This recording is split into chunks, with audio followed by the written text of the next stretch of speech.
House, which is currently no one sitting cares. on Mitch McConnell's desk. Go speak in the House then. Fuck off. You don't think I thought this format was so much better. They had there were a lot less people. Oh, sorry, somebody was doing it. There were a lot less people on stage tonight, so I thought the debate was more like substantive. Senator Sanders, I do want to put the same question to you, Senator Sanders. What message do you think? To answer that question, but I wanted to get back to the issue of climate change for a moment, because I do believe this is the existential issue. Senator, with all respect, this question is about race. Can you answer the question as it was asked? Whoa. Ouch. Why are they clapping that? That's a hard crowd for Bernie. Because people of color, in fact, are going to be the people suffering most if we do not deal with climate change. That is true. And by the way, we have an obligation up here, if there are not any of our African-American brothers and sisters up here, to speak about an economy. Mayor Buttigieg, and then we're going to take a break. I'm actually not worried about the president's bad sense of humor when it comes to being made fun of. I'm worried about the fact that he is echoing the vocabulary of dictators around the world. When the American president refers to unfavorable press coverage as the product of the enemy of the people, democracy around the world gets weaker. Freedom of the press, not just here at home, but around the world, gets weaker. It's one more reminder of what is at stake, not just here at home, but for world history, in the imperative that we win this election. Could I respond? This is our chance. Very brief. I didn't mean I cared about the humor.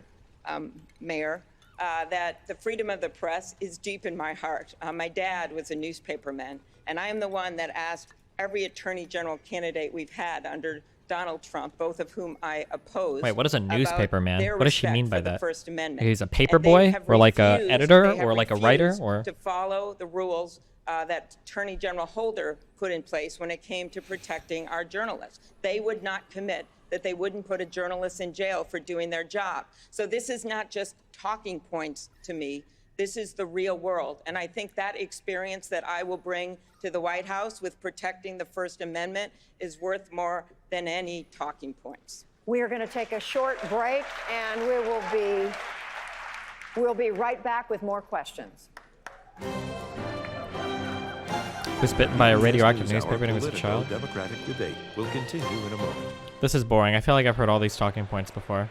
Right now, who do you think is doing well? It seems like everybody's doing whatever. I don't hear anybody like doing amazingly well. Let's make things interesting. Former President Obama said this week when asked who should be running countries that if women were in charge, you'd see a significant improvement on just about everything.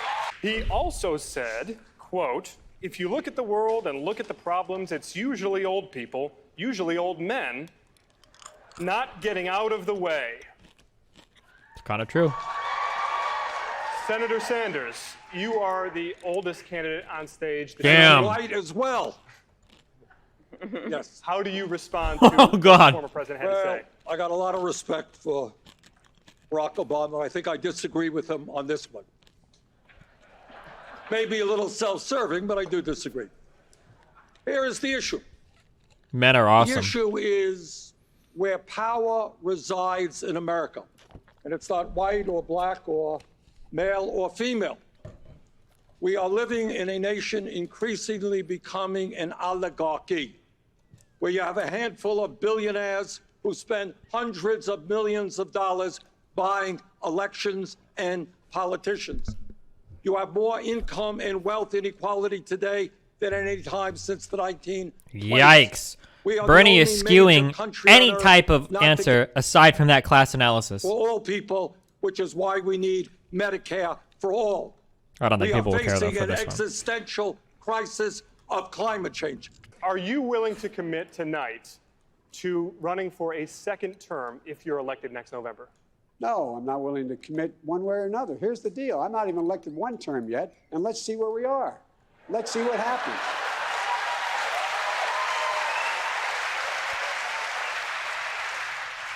But it's a nice thought. Senator Klobuchar, you had your hand raised. What was the question? If you would run for a second term? I think. Wait, what? First of all, Wait, what? We have not had enough women in our government. When I was on Trevor Noah's show once, I What? explained how in the Okay. history of the Senate there was something like 2,000 men. Oh, if and he'd run only for a sec. 50 Oh, because of his women in the age. whole Okay, history. whatever. Senator Warren, you would be the oldest president ever inaugurated. I'd like you to weigh in as well. I'd also be the youngest woman ever inaugurated. That's a good answer. People who can put down $5,000 to have a picture taken don't have the same priorities as people who are struggling with student loan debt or are struggling to pay off medical debt.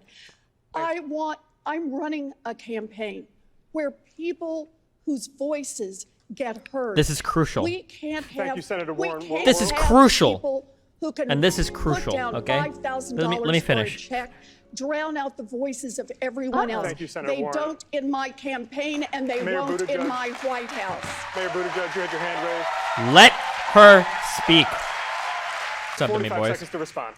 So the mayor just recently had a fundraiser Uh-oh. that was held in a wine cave full of crystals and served $900 a bottle wine. Think about who comes to that. He had promised that every fundraiser he would do would be open door, but this one was closed door.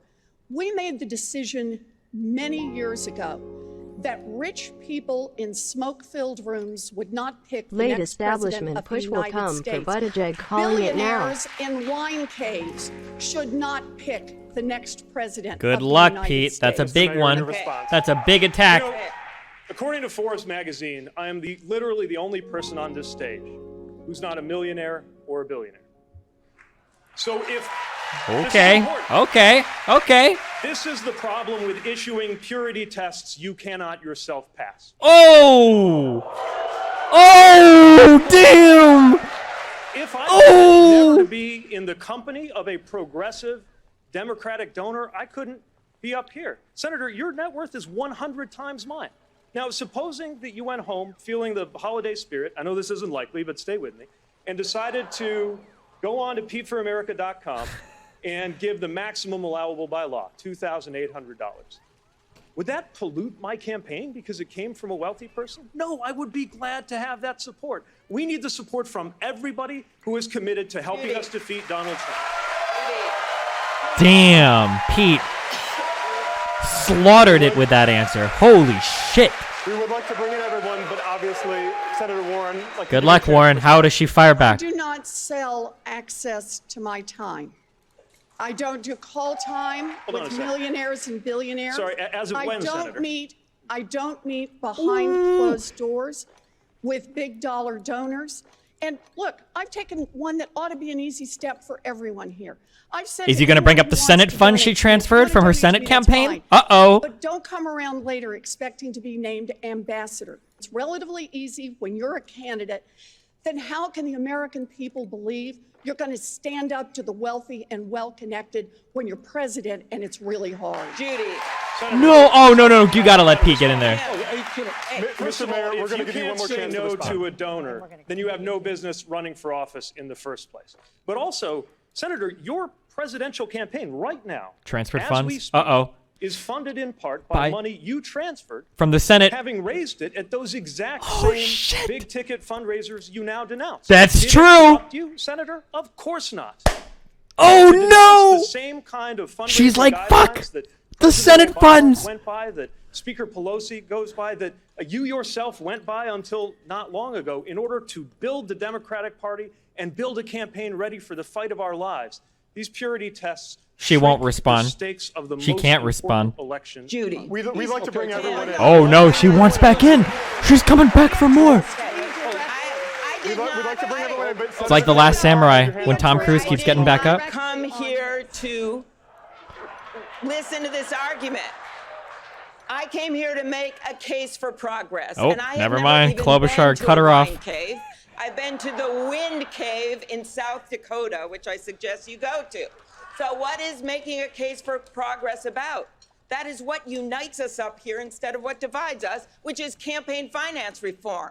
That means passing a Fuck off, dude. amendment. Why do people do this? The whole point is to find out what divides you. We're voting for only one of you, you fucking moron. It's not a council of people that's chosen to be president, you dumb fuck. The H.R. 1, which is the ethics reform passed in the House, which is currently no one sitting cares. on Mitch McConnell's desk. Go along speak in with the House 400 then. bills. Fuck and if off. You don't think.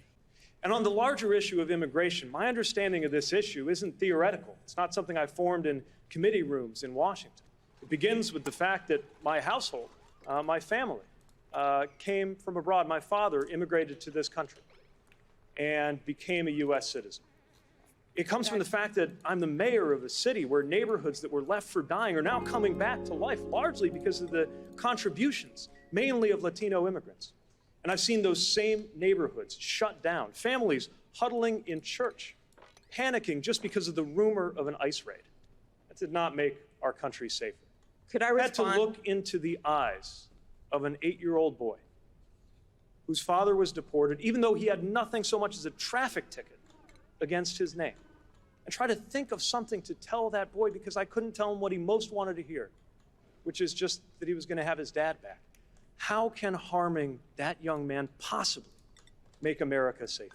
Mr. Mayor, When I am president, based on those experiences, I will make sure that this is a country of laws and of values. And that means not only ending these unspeakable, cruel practices at the border, but finally and truly fixing the immigration system that has needed a full overhaul since the 1980s. We Mr. Mayor. cannot wait 4 years, 10 years. We cannot almost wait done. anymore to Thank do you, something Mr. Mayor. Jesus. Just to follow up, That was a good answer. since you do support compensation for those families, should the U.S. also compensate descendants of enslaved people? Do you support reparations for African Americans? I support H.R. 40, which is the bill that has been proposed in Congress to establish a commission to look at reparations. But we shouldn't wait for that commission to do its work to do things that are reparative. Remember, we're not talking about a gift to anybody. We're talking about mending what was Yes, broken. one person could just throw money at the talking problems about to fix the it, Brooks. generational Money is theft, literally the only the thing wealth of that can solve generations everything. of African Americans. Oh. And just Oh, crossing my out a class racist and policy my class days. and replacing Ugh. it with a neutral one. I want to be president of the United States. And the point is, What? we should have someone heading up this ticket that has actually won and been able to show that they can gather the support that you talk about of moderate Republicans and independents, as well as a fired up Democratic base. And not just done it once, I have done it 3 times. I think winning matters. I think a track record of getting things done matters. And I also think showing our party that we can actually bring people with us, have a wider tent, have a bigger coalition, and yes, longer coattails, that matters. Thank you, Senator. Denise? Wait, what does the longer I gotta coattails respond thing to that. refer to? I got to respond to that.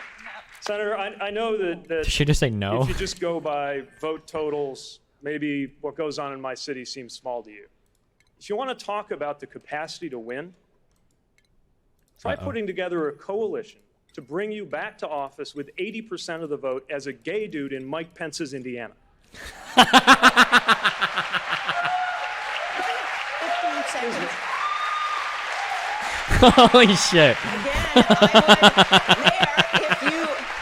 Again, if you had won in Indiana, that would be one thing. You tried and you lost by 20 points. But let's talk about how we win. Excuse me. Let's talk about how we win an election. Which That's is true. something everybody Oh my here God. wants to do in terms of defeating the most dangerous president in American history. So let me tell you how you win it. You have the largest voter turnout in the history of America. Hey, hello? Even, David. how are you? Well, I'm doing great. How are you doing? Have you been watching this debate? No, wait, was there one tonight? Yeah, it was tonight. Yeah, of course I was watching it. That's why I agreed to talk to you. No, people were sending those. So what's your impression? I thought this format was so much better. I think every candidate gave a better performance than they had before just because there were only 6 on stage instead of fucking 4 million. There were 7. Or 7 on stage instead of like the 10 or 11 or however many they had before. I thought every candidate had so much more time to speak, which was really good. I appreciated that. Yeah, I basically think the same thing, although it did allow for some people to just kind of implode. I mean, people, interestingly enough, it seemed that being able to go deeper in some cases, usually it's always the moderators interrupting the candidates, but this time some of the candidates actually just ran out of steam because they only go like 1 or 2 talking points deep on some issues. Ooh, who do you feel imploded tonight? I'm curious. I mean, listen, on particular questions, there were problematic moments, but I think Buttigieg did not have a good night. Really? Yeah. Oh, interesting. I'm curious what the polling data will show for that. I thought that his exchange with Warren, I thought was pretty good. Yeah, but then a lot of people went after him, and I mean, listen, I think when Klobuchar went after him on Experience, or no, hold on, who went after him on Experience? I remember thinking that was it Bernie himself who went after him on I Experience? think Klobuchar brought up, or it might have been Warren, wasn't it, who brought up the idea that because didn't Pete respond to that where he said like I feel like I'm the one being personally attacked? It might have been Klobuchar that said it, but like, yeah, I think Pete was the one that came back in after he felt like he said like, oh, it feels like I've been attacked here, or whatever. Yeah.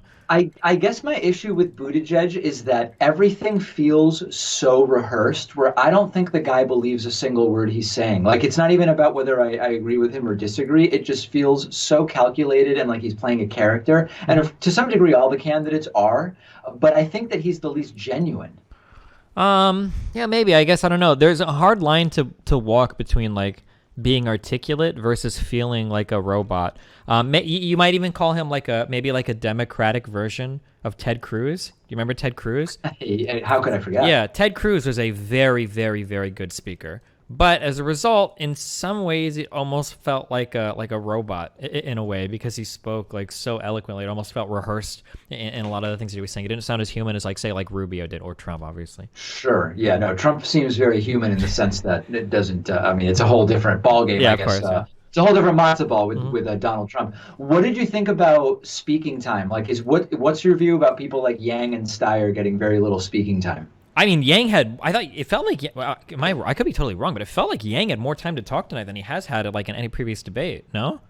It wasn't my impression, but I mean, I guess philosophically, like I've said before earlier on, my philosophy was the requirements should be stricter to have fewer people up there. But if you make it, my view is the time should basically be evenly split between the people who make it. And I don't think it's fair when based on polling, someone doesn't get much talk time. I think if you don't want them to talk because they're not polling well, maybe they shouldn't even be on the stage. But if you make it, I think the talk time should be divided evenly. I guess it's kind of hard to do that because like it's hard to do that for a variety of reasons. You think? Like what? I mean, if you just because the people that are the people that are doing the people that are doing the actual debates themselves want to make money, so they want more eyes on it, so they want the more popular candidates talking. The electorate that's actually watching wants to see the most popular candidates talk. Like, not to sound rude or dismissive, but like the broader electorate doesn't really care what Steyer or Yang has to say because they're all there for like Biden, Sanders, Buttigieg, and Warren. So like it's kind of hard balancing those two things out. Like if you gave equal speaking time to every single person, I think that the Yang fans, the Klobuchar fans, whoever those are, and then like the other fans of the smaller candidates, they would be really happy. But then like all of the Biden, Sanders, and Warren supporters would be incredibly fucking ass mad about it.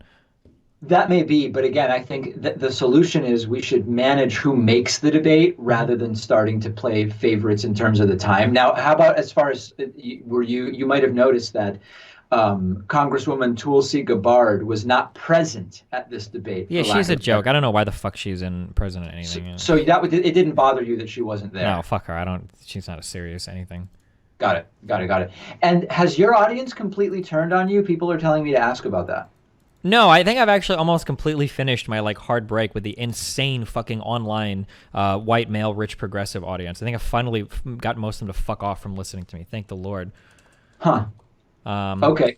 I feel I don't follow stuff super closely, but I get the sense that you're embroiled in like all sorts of controversies. No, I think for the most part I've moved past most of it. Thank God. I think I noticed that you were going through a lot of similar problems where like there are certain like untouchable people, and like the obsession with like shitting on like any candidate that starts to pull higher than Bernie, like the obsession with like shitting on anything that's remotely critical of like the Justice Dems or anybody that's perceived as like I think most of those people have finally fucked off to my communities and moved on to the other demagogues that do lefty progressive fucking talking points on the internet. Thank the fucking Lord. So that's good. It gets unbearable when it goes on for a long time. And are you and Hassan, have you guys made up? No, I think he fucking hates me. Oh, he does? Okay. Yeah. That's too bad. No, it's all good. And it's all part of it. It doesn't bother you? No, fuck no. Jesus Christ, no. It's all part of what it is. Now, the tell me the progressive truth. like delusions are like too much for me. Like it's really frustrating when you're trying to like actually talk about real political issues and somebody just wants to talk about how Bernie's literally like the second coming of Jesus Christ. Like holy fuck. It's funny being Jewish and being the second coming of Jesus. That is Yeah, funny. it's interesting. Wait, why do you say that? Oh, well, because Bernie's Jewish, that's all. Why do you say that's funny? Well, because you would assume you would associate Jesus Christ with Christianity in the Listen, modern day. the Jews didn't kill Jesus, the Romans did, okay? We I need to know. get that anti-Semitism out of here. Okay? Jesus himself was a Jew. Why wouldn't the second Right. coming of Jesus be a Jew? That's a fair point. Listen, I'm just fucking. in, Okay, all, go ahead. Sorry, in go ahead. all seriousness, Yeah. Are you still in private friends with Hassan, like when we all went out and had a good time? No, I'm super public with like everything I do. I don't hide anything or have like off Okay. stream like relationships or whatever. No, it's like pretty much we were working our way back to being friends again, but then he decided to go nuclear and what are you gonna But do? Man? do you think it's at the point where, like, if I was in LA again and I just casually said, "Hey guys, let's go to dinner," like, would you not go because he's going? Oh, I'll go to anything. I don't think he would come though if I was there. Oh, is that right? Yeah. All right, I'll check in with him about that, I guess. Mm-hmm. All right, man. Good. Well, glad to hear you're doing well and that you seem to be getting past the big battle with the audience. It's not fun. It really isn't. Yeah.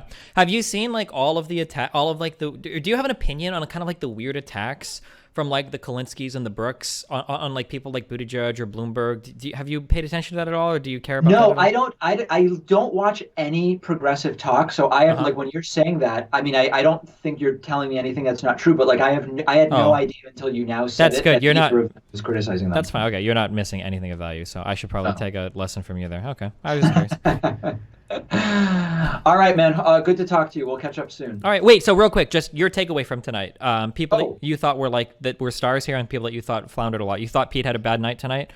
So listen, I think that Pete's bump to like 11% nationally or whatever it was, I didn't believe it at the time. I thought it was a polling glitch, and he's back down to where he was before. So I didn't buy into the Buttigieg mania, that like Beatlemania type thing that was going on with him. I do think that Biden, usually when Biden debates, he loses support because he's so terrible. I think he didn't blunder tonight, other than that weird moment where it wasn't clear if he was mimicking a stutterer or what was going on or stuttering. But Biden helped himself just by not imploding, so he may actually avoid losing support after this debate. And then I do actually think Bernie did notably better than Elizabeth Warren. The last couple debates, I felt like Warren did better than Bernie from that wing. I think tonight Bernie was back with a lot of energy and did much better than Warren. Yeah, I think Bernie actually felt more human tonight. I think Bernie did a really good job. It feels like when Bernie gets up, it's just talking points, but tonight it seemed like he did a really good job. And Warren actually felt more similar to Bernie's prior performances, where Warren just kind of had her talking points and seemed to do. I don't know.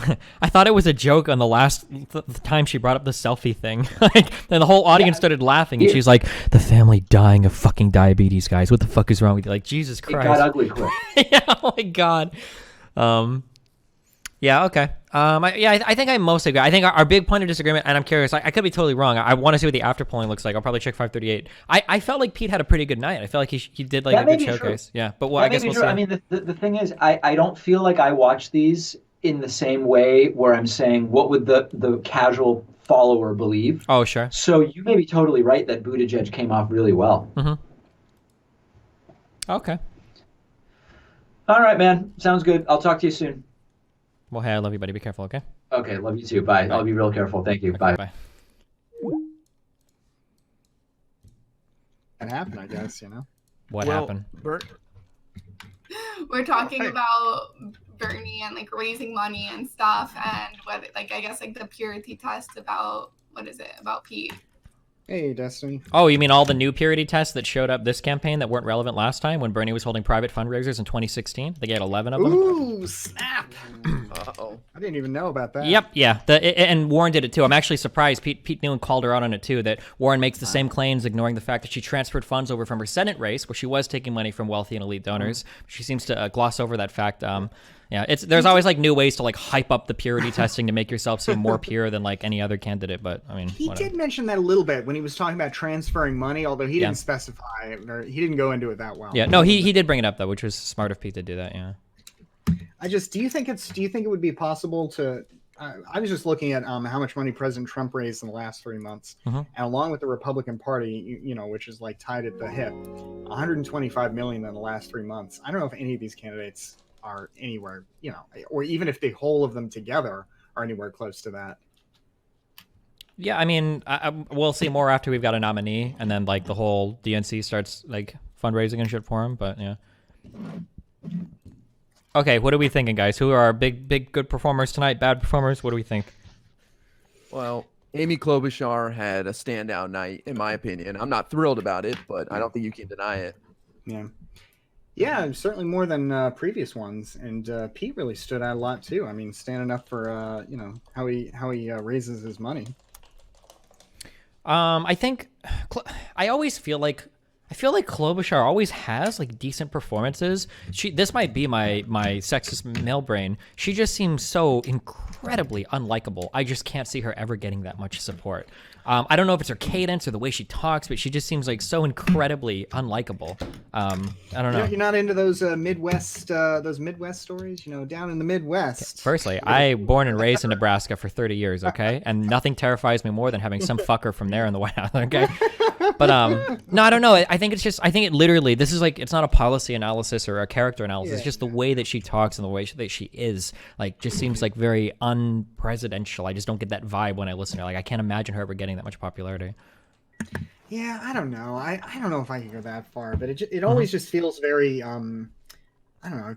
I don't want to say it feels rehearsed because you're supposed to rehearse for these things, but it all just feels kind of gimmicky. Like, hey, come on, guys, I'm not here to argue with you. I'm here to argue against Donald Trump. It's like, okay, yeah, but we're in the primary right Yeah, now, I hate, right? especially when people are fighting. Let them fucking fight. That's what we want. We want to get the best candidate. Obviously, nobody here likes fucking Donald Trump. We're not here to fucking unify. You're literally on stage to fucking fight each other to see who survives and who's going to be the fucking nominee. Fuck off. Yeah.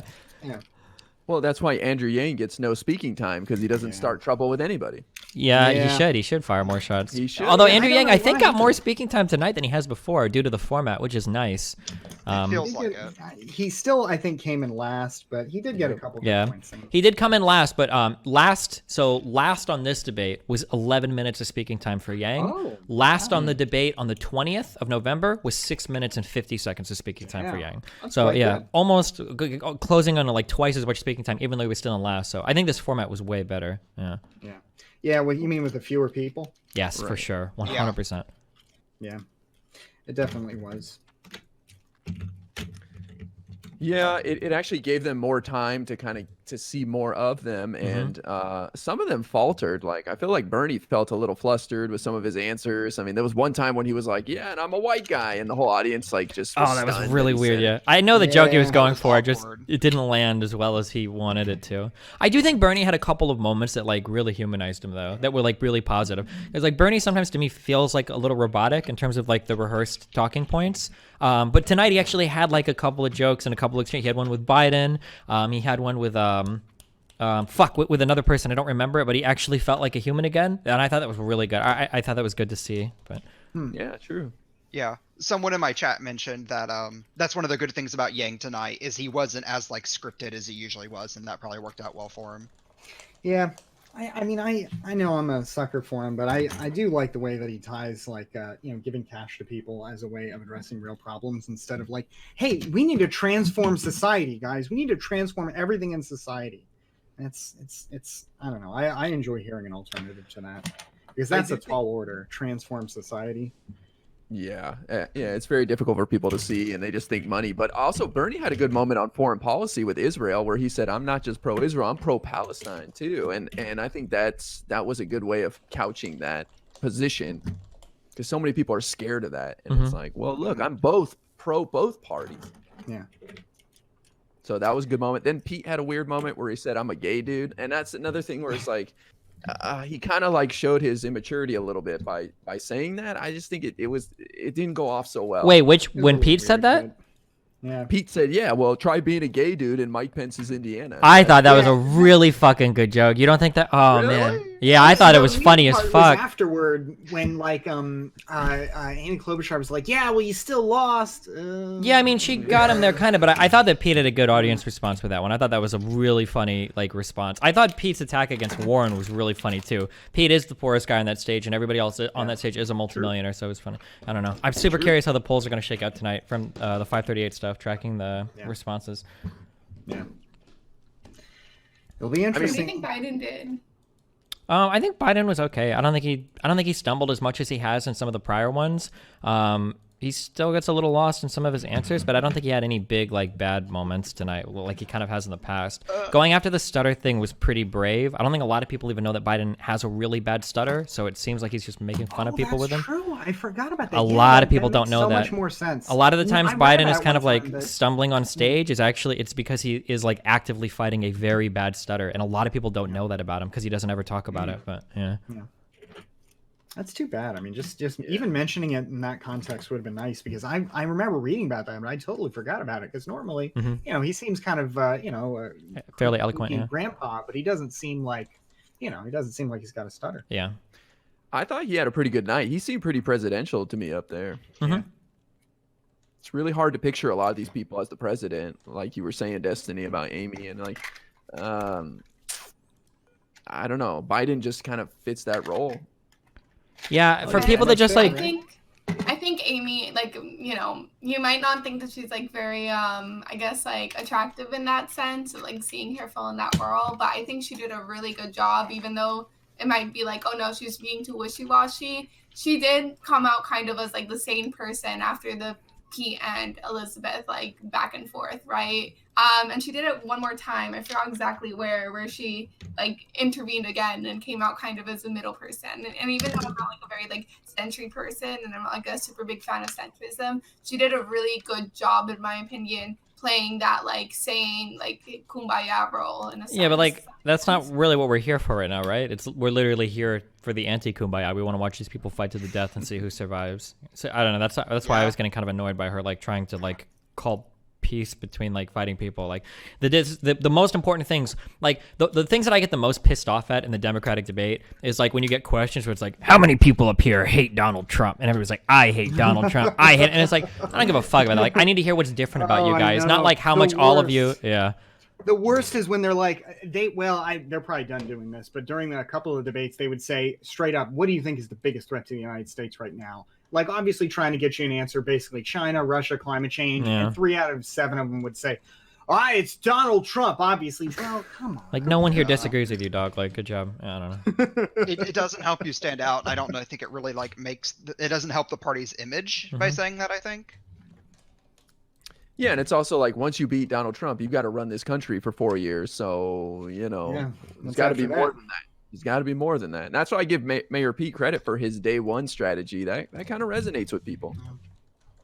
What do you think about Pete Buttigieg, Destiny? Like, just kind of generally. As a person, or I think policy-wise, for better or for worse, I might end up lining up with him more than any other actual candidate. I'm not sure. I would have to dig more into them, just from what I've heard him say. In terms of like as a person, he's young and he's like the way I don't think that he's like this racist, black-hating person that a lot of the progressive like Bernie bros make him out to be. But he did blunder a lot when it came to handling some of the race-related issues with that police chief. When he was mayor, which is scary because when you don't have a big track record and the only track record you have has some big mistakes like that, it makes you wonder. But yeah, I mean, it's hard to imagine he could do much worse than Trump, but I mean, still. I have an honest question though for you guys. Like, do you really think that if somebody like Pete or whoever decides to take money from like these, or like consistently take money from like these big corporate donors, you don't think that's going to influence your judgment or policy at all, or not give an advantage to those people who donated large sums of money over like, I guess, quote unquote, the common person? Like, do you think that I'm not at a point? I mean, I don't know. I think Bernie kind of, or I'm sorry, I think Pete kind of brought it up. Like, if you believe that, then that like automatically disqualifies people like Elizabeth Warren from ever being under consideration, because she has taken like those kinds of big donations in the past. That pretty much kills everybody on the stage except for like Bernie and Steyer, I think. Yeah, I don't know. Like, I don't doubt that it does, but that's something that I guess taints everybody except I guess Bernie Sanders. But to me, that's not enough to outweigh In terms of like, does it actually influence the people themselves? There's this weird thing that happens that the progressive wing has started doing, where people are equating all Republicans and all Democrats who take corporate money as being the same type of politician. That's just not true. If we look at the legislative records of both sides, when it comes to issues on like climate change, on like minimum wage, you know, on things like immigration, like it is very clearly, these are on partisan lines, not on corporate donor lines. So I don't know if I buy into this idea that like just taking money from corporate donors is going to somehow completely and totally taint and destroy like your entire campaign. It helps like along the edges, I think, when you're trying to get some attention from somebody, when you have a need like before a regulatory body, or when you're trying to get your priority, when you're trying to get heard. I think it definitely helps, but I don't know that it's enough to really dominate somebody's agenda necessarily. Although, again, even if it was, I still feel like, beating Trump is the priority for me over reforming campaign finance. Yeah, and if it comes down to, I mean, like, I think Bastia pointed out, like, Trump has a lot of fucking money, and the Republicans are going to be raising a lot of money. And this upcoming election is going to be close. Like, we need to look around the world and see what's going on to, like, realize that, like, conservatism in general is pretty strong today.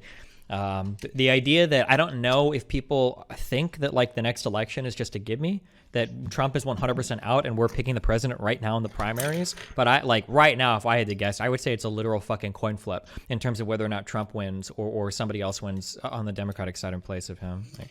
Which is crazy because he shouldn't be that strong. I mean, he's got the economy, I guess, but he was a squeaker getting elected the first time for him. I mean, he didn't get the most votes, and if the Democrats had paid attention in those, Rust Belt states where it was real narrow, where he won, I mean, it would have been a win for them. So it's crazy that it's in play still. But I mean, I see the Real Clear Politics polls where he still sometimes pulls ahead and wins. I hope that focusing on things like, I'm still not sure, even though Pelosi moved on it, I'm still not sure how I feel about things like impeachment.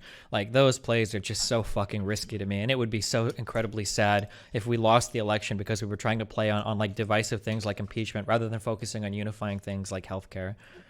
That scares me. I mean, I don't think that, I think that this is going to sound really extreme or whatever, but the Republicans have gone like far and psycho end, in my opinion, right? You have Mitch McConnell, Graham saying like publicly, like, we're not going to have a fair trial. You have them consistently kind of like dunking on Democrats no matter what it is, just trying to like push this narrative of like all or nothing. And this was even before Trump got elected, right? It was happening with Obama, and I forgot the judge's name that they were trying to push through, that McConnell just straight up refused to even have a hearing for. So although I don't think like all Republicans are like this, I think the narrative of like maybe trying to like play it safe or like try to cater to towards some of them, I don't know if that's exactly true, right? But I mean, that's what happened. Some of them are going to be that was the blue wave in 2018. Like those came from purple districts.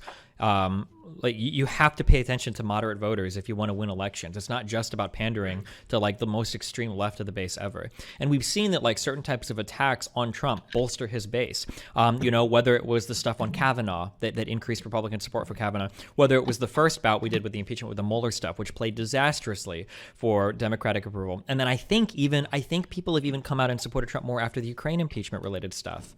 I don't know, like, well, it's not, or go ahead. I think Nancy Pelosi played this brilliantly. We were expecting up to 6 defections on the Democratic side. We ended up with the same 2 we knew were already going to vote no, and one guy, Golden from Maine, voted no on 1 article.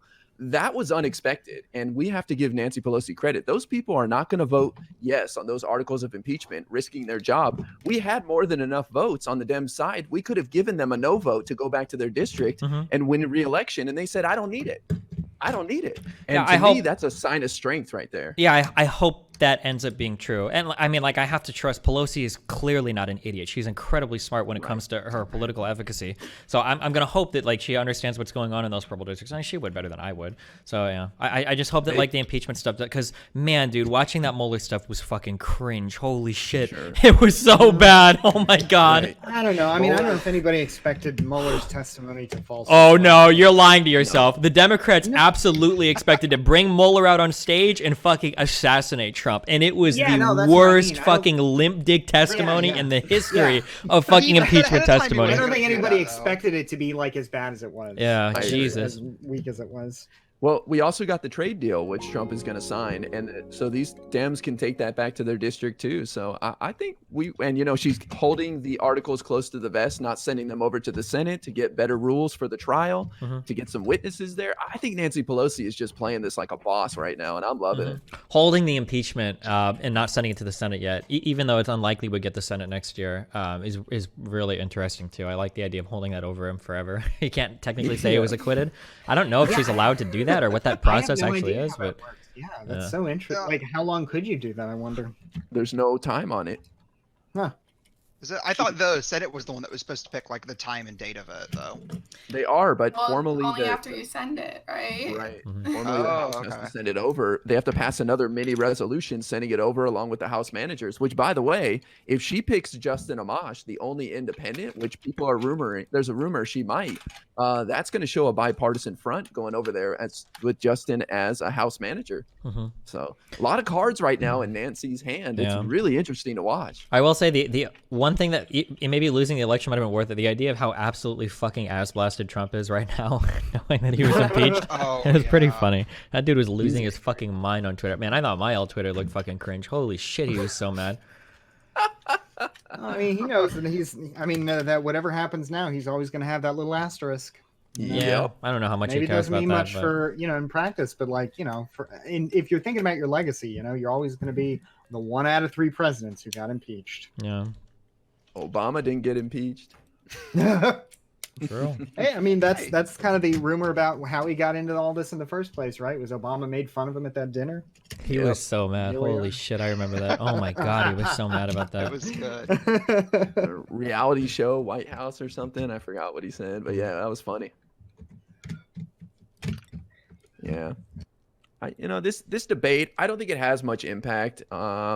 But it was nice to see 7 people up there. One of these 7 is our Democratic candidate. Well, hold on. Wait, Booker wasn't up there. Bloomberg wasn't up there. Okay, calm down. Come on. Bloomberg, honest to God, Bloomberg has gotten a surprising amount of support, considering it's literally just how much can money buy you. Like, isn't he polling at like 5%? Some polls, yeah. Or I think even on an aggregate. Oh, wow. Yeah, the average now is 5%. It's 5% on just raw fucking money and maybe recognition from New York. Holy shit. He doesn't even have a donate button on his website. Yeah, he doesn't take donations from people, yeah. Doesn't want your money. Yep. He doesn't care to get on the He's debate not influenced by stage. corporate politics. True. Oh. He is the corporate. Oh, I think Bloomberg came out saying that he was going to pay campaign staffers like canvassers and shit, that he was going to pay them twice as much as other staffers. Yeah. I think average salary is like $3,500 a month, which I was surprised. That's pretty good. And he was going to pay double. No, it's interesting. I mean, the money, when you can mobilize that much money so quickly, I know it makes a difference. I worked on a signature gathering campaign one time, and just the difference in the amount of money you can pay people to do something as simple as that, it really does make a difference. Yeah. Especially when you're trying to ramp something up quickly. I mean, and that may not sound profound, but just like Bloomberg illustrates just how much it really does make a difference. Having money, yeah. And I will say about Bloomberg, like, he's a New Yorker. This dude can go toe-to-toe with Donald Trump in a debate. One of these people is going to have to go at least one debate with Donald Trump. Well, it'll be multiple, right? Yeah. Well, he doesn't even have to do any of them. But he's been squishy about whether he's going to. He absolutely will. There's no way you can have a Democratic debate or a Democratic candidate calling him out over and over again and him avoiding. That would look horrible. What is he going to do? Like literally Conor McGregor himself, like out of the fucking debates. Like, there's no way. There was actually a moment at the end when Amy Klobuchar was talking and said she wanted to debate him. I'd have sworn she was about to challenge him right there. I was actually getting really hyped, hoping she would. Yeah. Well, that's the other thing. I could see Amy Klobuchar doing well in a debate with Donald Trump after tonight's debate. Yeah, I don't like to say these things, but, you know, what can I say? Well, I don't know. In the last two, she didn't perform that well. So maybe, like, you know, she's still polling enough and getting, like, enough votes. And, like, in the next debate, if she's still doing, like, if she does as well as she did this time, then I would say the same thing, right? Like, I don't know if this is a one-off or not, basically. Well, we'll see. And, you know, the other thing is, like, her message is not to people like us that are really into politics. Her message is to, like, people in the suburbs who are not really paying attention right now. And some of this stuff really reverberates with those people. It kind of makes our eyes hit the back of our head. But for a lot of those people, they're like, yeah, I like this. She can get along with people, you know? Yeah, the only thing I'm thinking is, like, how many people literally just look at stage presence. And when it comes to stage presence, there are only a few people that I see that, like, sound like they could be, like, a presidential candidate. Like, I think Bernie has that presence. I think Booker definitely has that presence. Pete does. Warren, I think, could. She goes back and forth between it. Kamala Harris, like her or hate her, I think she had, like, really good stage presence. I just don't see it in Klobuchar. Like, it just doesn't feel like it at all to me. But that might just be, like, a totally personal... Oh, Yang also. Not at all. I don't think so. But I mean, Donald Trump would wipe the floor with Andrew Yang in a debate. Oh, God, yeah. I don't know. I think it depends on what you're talking about. Oh, wait. We got a libertarian Yang gang. Neoliberal Bastion here gonna come out for Yang. Yang didn't launch a single attack on any other candidate tonight. He needs to step up, okay? He really does need to do that. He does. I mean, I wonder if it would be easier with Trump. You know, one of the things he talks about a lot is... I know I'm showing for him right now, but I don't care. One of the things he talks about is his crossover appeal with Trump voters. You know, which might be interesting to see how that pans out in a more aggressive debate. I think if it's Biden versus Trump and they're in a debate, I think Biden would get wiped. I think he would. I don't think he, you know, and a poor guy for his stutter and everything, I think he would get flustered. He wouldn't know how to respond, especially since Trump can be, like, sometimes so unpredictable and, like, childish. I don't think Biden would be able to stand a chance. Wait, Biden against Trump? No way. Yeah. Biden has so much experience in these types of arenas. I think Biden would be able to do it, for sure. I don't know. I think, you know, he can barely finish a coherent sentence. Well, I mean, Trump, though, isn't really much better, right? Yeah, it's not really about... Like what kind of punching you're doing there. I mean, it's tough, too, because I'm thinking about, like, how... Trump did with the other Republicans, and he tore them up when they tried to get down to his level. You know, a little. Like it's hard to tell how much Trump won.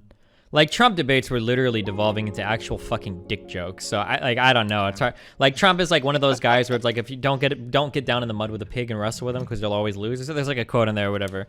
Yeah, that's a hard one. I don't know. Does anyone remember how well he did, or how he did with the debates with Hillary? He on like a policy, like factual level, he got absolutely crushed. But in terms of like looking good to his delusional base, where 95% of them fucking hate women, I mean, like, he won every single debate handedly. I think even I wish I remember. I think even the polling data that came out afterwards showed most of it as being favorable to him. Like, yeah, that's what I was curious about there. This is a guy that thinks that stealth jets are actually invisible, like Wonder Woman's fucking plane. By the way, like, Jesus. You mean they're not? Yeah. Well, he plays real dirty. Remember when he brought all those women that accused Bill Clinton of sexual assault to the second debate, I think, with Hillary? Not only did he do that, but he sat them in a place where Hillary would have to stare at them the whole time. And she finally won and got them moved somewhere else. Maybe we could bring out the 13 people that, or no, is it 20 plus? How many women have accused Trump actively right now of like sexual assault? Like, Jesus. Yeah. There you go. We gotta play it dirty. I'm telling you. Yeah, Republicans don't really give a fuck about that. I mean, Republicans think that lawyers should be able to fuck like 14-year-old girls. I mean, we saw the Roy Moore shit, so I don't think Republicans would care anyway. Well, as long as they're married. Yeah. Oh, God. Oh, that's true. If you want to fuck a 12-year-old and you're a Republican, you just got to marry her first, and you're A-okay. A-okay. Make it right with the Lord. Yesterday, I had a person argue in my chat that we should abolish age of consent laws and let the community or family handle it. Yeah. I 100% serious. I was shook. I was like, what the fuck? Yeah, the community, the wisdom of the community. Okay. No, but we got to get down and dirty. Like, Facebook put the rules out. Facebook said, we're not checking any political ads. You think that Donald Trump's going to be like, we'll take the high road and make sure we fact check everything. They're going to go dirty as hell, like a week before the election. Like, we've got to get down in the mud and just start flapping around. But they'll You just know what you'd respond have to fake lie news to about. everything they don't like already, you know? Like that's it already happens. Doesn't matter if it's real or fake, they'll claim fake news. So even if you put the dirtiest stuff out there, the only response it's gonna be is fake news, don't trust the media. Like they're kind of immune to it by now. Yeah, you now know? you've got the It doesn't matter progressive what wing in now. the Democratic Party that literally says the same shit. So I don't even know what the fuck the messaging is going to look like going into the election, because progressives hate the media just as much as the fucking Republicans do. The reality, here's your hot take for the day, which is true, obviously, is that populism on either side is fucking cancer, and it totally destroys like any of the institutions that are going to back up this process anyway. So I don't know. We'll see how it all plays out, I guess. I read a report today that said that the Senate is racist just by design because it favors small states over large states. And then they were like, obviously Hawaii's an exception, but otherwise it's totally racist. The institution needs to be destroyed. I was just thinking, if that's, it was only a few years ago where your side had that institution. But, it's just, we hate Trump and McConnell so much that it's like, all right, well, the fundamental institutions of government, yeah, we can do away with those. Everything in pursuit of universal justice. I mean, there was like an article or like a thread on Reddit the other day that I read that was talking about getting rid of the house, right? Like it's fucking insanity, bananas. It's like, if you're not with me, then let's just get rid of that part of the government. Why not? For the funsies. Yeah. True. Man. So yeah, I don't know what is the way to like debate Trump. Like, do you mudsling? Do you just go aggressive but not too deep? Like, I don't know what even works. I just looked at the polls, and Hillary won. Apparently, the average of polling was Hillary won the third one by 5 points, and the first one by 3 points, and the second one by 4 points. So she won. Oh, okay. I guess, Maybe all people of did them pull. Okay. Now Trump was still pretty close in all of them. It was like 43-40, 45-40, 45-40. But still, I mean, she did, whatever she did. And Trump has been pretty consistent in how he carries himself since he was elected, right? So I guess whatever she did is worth thinking about. I think if you want to beat Trump in a debate, I think literally the only real way to do it is that you need a candidate up there who somehow, this is gonna be a hot take. You guys are gonna jump on me for this. Do it. But somebody who kind of like at least resonates with parts of his base. And I think at least like when Bernie has gone on Fox, on Joe Rogan, his numbers, like at least when it comes to like those demographics, have gone higher. I think he does a good job at that, right? Because I don't think if it's somebody that they don't resonate with, they're just going to block their ears completely and completely ignore whatever you say. So I think the only person they'd be willing to listen to is somebody who resonates in that way. And I think like maybe you can make an argument with Elizabeth Warren as well and her polling when it comes to like Midwestern states and how like they favor her as well. Yeah, but the problem is Bernie has to work on like the minority vote. He's going to get destroyed in the South. Like that's where Biden is going to crush like every other candidate right now. Like candidates need to be making more inroads down there, and they just haven't. No one has done a good job at doing it. Bernie kind of has, but he's still pretty far behind. It is super weird that first of all, I think there's something to what you said, Pixie, because I know that this is the ultimate of anecdotes, but whenever I hear people talk about Trump, who are like, yeah, I love Trump, I'm right wing, but Bernie is the most honest character up there because he's talking about the media and about all these other issues that that can animate them. He's authentic, so I think there's something to that. But I do wonder too, like I've heard a lot of folks who are pro Bernie say that Pete, Mayo Pete and all that stuff, right? He's like the candidate that appeals to whites only. But when you mention that Bernie isn't doing that much better, I go quiet. Well, we'll go back to Bernie's town hall on Fox back in April. They were chanting his name by the end. So I careful think on resonating. Nah, you got to be real careful on that.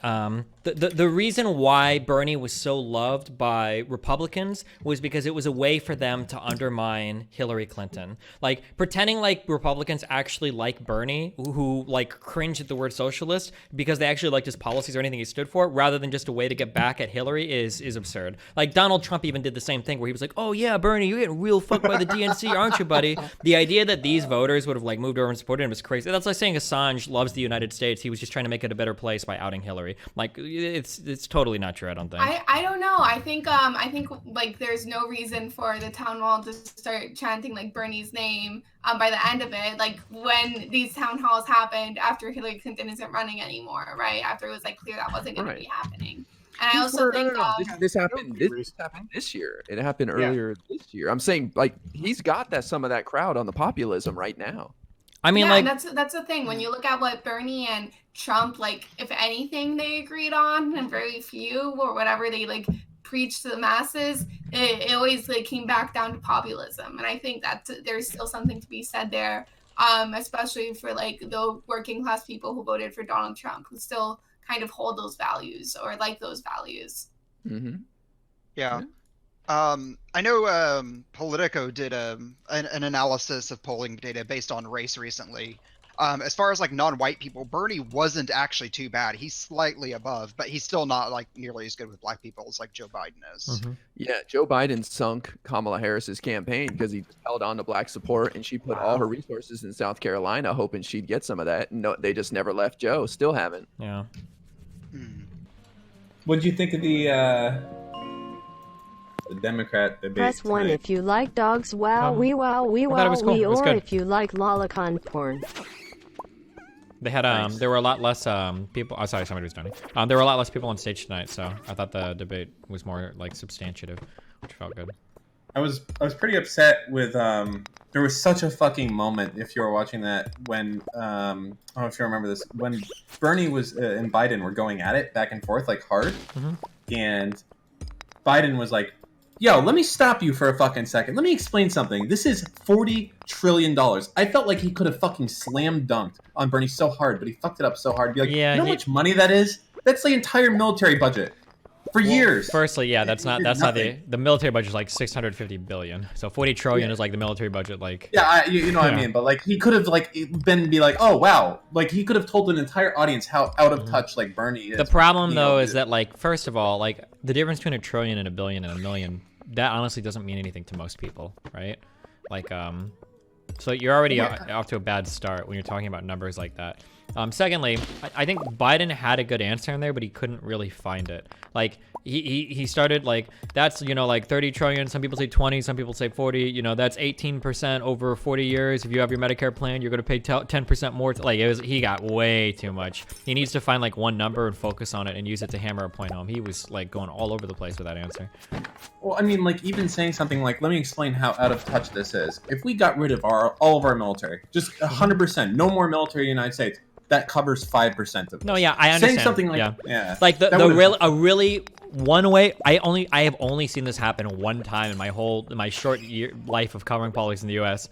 is when in a debate that Trump had, or in a Republican debate, Chris Wallace asked Trump a question, and it was, how are you going to shore up the differences in like I think it was like Medicare or something, for some Medicare expansion or whatever, and the differences were on the course of like, it was like 600 or 700 billion dollars. And Trump was like, well, you know, we're going to cut funding to useless organizations like the EPA.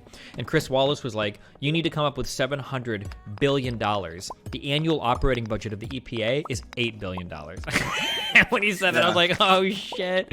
That was so fucking funny. Holy shit. I was like, damn.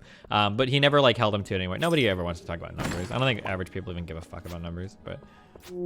Okay, how do you think you would do in the debate? Let's just say hypothetically you're a candidate up there. Do you think that you have the personality to convince most Americans? Like, let's just say somehow you ended up as a candidate for presidency, right? And forget all the weird shit that's happened in your life. Like, let's just say you're just a dude.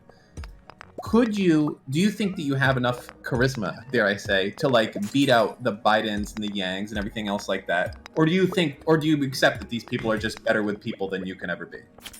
I don't know. I'd have to think about that a lot. I think that I have like a pretty good way of speaking. I think my voice is a little bit high for like a guy. So in terms of like projection or like how people perceive you instantly, I don't know how that would carry over. But in terms of like being persuasive or like authoritative while speaking, I think I do that really well. I don't know how I would sound though on a stage like that, where like I'm shorter than the other people up there, which I know plays into people's perceptions. I'm not sure. I don't know. I'd be interested. I'd be curious to try it. I really like the live speaking I got to do at the JLP event, but like that entire audience was full of like black MAGA wearing like Trump old people. So like, I don't know about that one. Does JLP actually have like a lot of black maggot people? Yes. What? Yeah, he's a conservative. Who else would support? No. I assumed like racist white guys. No, it's black people. His organization is like the Bond. What is it? It's like some organization of New Destiny or whatever. The Black Organization of New Destiny. Like he's got like a whole like cult like thing where like black people go like every year in some big like conservatorium or whatever and listen to him speak and shit, or listen to people debate. Let me ask this: has he given you any indication when he's off camera, off microphone, that this is just like? No, he's 100% authentic. 100%. Really? Yep. That is so like, because I almost wonder if he would respect it more if he was like, oh man, got to make $1 somehow. You know what I'm saying, bro? All right, catch you later. You know what I mean? Amazing. Later. I have a few problems with progressives. One, they don't care for political processes, which are important if you want to pass legislation. And two, many